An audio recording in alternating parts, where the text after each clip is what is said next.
கவிஞர் வாலி அவர்கள் எந்த அரசியல் கட்சியிலும் உறுப்பினர் கிடையாது. ஆனால் அவருடைய பாடல்களை சுற்றி அப்பப்போ தமிழ்நாட்டில் அரசியல் இருக்கிறது. இப்போ கவிதையே நீங்கள் எடுத்துக்கொண்டா அவர் எழுதுகிறார், இன்றைய முதல்வர் அவர்களை பற்றி எழுதுவார், இந்தியா புகழும் சந்தியா மகளே என்று ஒரு கவிதை. அப்படியே இந்த பக்கம் திருப்பினீங்கன்னா முன்னாள் முதல்வரை பற்றி எழுதுகிறார், ஏஎம் முதல் பிஎம் வரை உழைக்கிற ஒரே சிஎம் நீதான் என்று. இதை அவர் எனக்கு பிடித்ததை நான் எழுதுகிறேன் அப்படின்னு அவர் சொல்கிறார். ஆனால் விமர்சகர்கள் வேறு மாதிரி பார்க்கிறார்கள், இப்படி தன்னுடைய கருத்தை அடிக்கடி மாற்றிக்கொள்கிறார் என்று. விமர்சனம் என்று சொல்லும் பொழுதே அதற்கு நீங்கள் சொல்லுகிற பதில் கண்டிப்பாக சரியாக இருக்கும்னு நினைக்கிறோம்.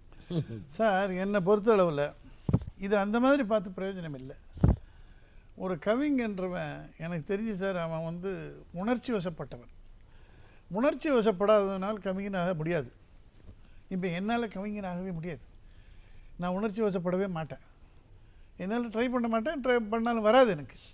என்ன மாதிரி ஆசாமிக்கு உணர்ச்சி, உன்னை பார்த்தா கோவம் வரணும், உன்னை பார்த்தா சந்தோஷம் வரணும், உன்னை பார்த்தா பொங்கி எழணும்.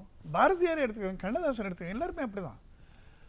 அந்த மாதிரி வரும்போது அது என்ன வருதுன்றது அவங்களுக்கே கூட தெரியாது. இது ஆட்டோமேட்டிக்காக வர மாதிரி தான் அது.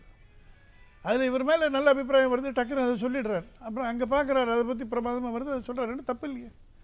இப்போ கலைஞர் அப்ரிஷியேட் பண்ணுறவன் ஜெயலலிதா அவர்களை அப்ரிஷியேட் பண்ணக்கூடாதுன்னு என்ன சாத்திரமா? ஏன் சார் என்ன தப்பு? அவர்கிட்ட சில நல்ல குணங்கள் இருக்கலாம், இந்த அம்மா கிட்ட சில நல்ல குணங்கள் இருக்கலாம். ரெண்டுத்தையும் ஒருத்தன் பார்த்தான்னா அது தப்பா? அதை பாராட்டிட்டு போங்க சார். அதுலேயும் தப்பு கண்டுபிடிக்கிறீங்க. ஒருத்தரால் அது முடியறதுன்னா. நான் கலைஞரை பற்றி ரொம்ப ப்ரைஸ் பண்ணி எழுதியிருக்கேன். அவருடைய உழைப்பு, வேறு சில பேச்சு, சில விஷயங்கள் கலைஞர் காவியத்தில் அணிந்துரையில் எழுதியிருக்கேன். நான் எழுதியிருக்கேன். பட் கண்டமும் பண்ணியிருக்கேன். இது ரைட்டா அது ரைட்டான்னு கேட்டாங்க, ரெண்டுமே ரைட்டு தான். அந்த மாதிரி தான் பார்க்கணும்.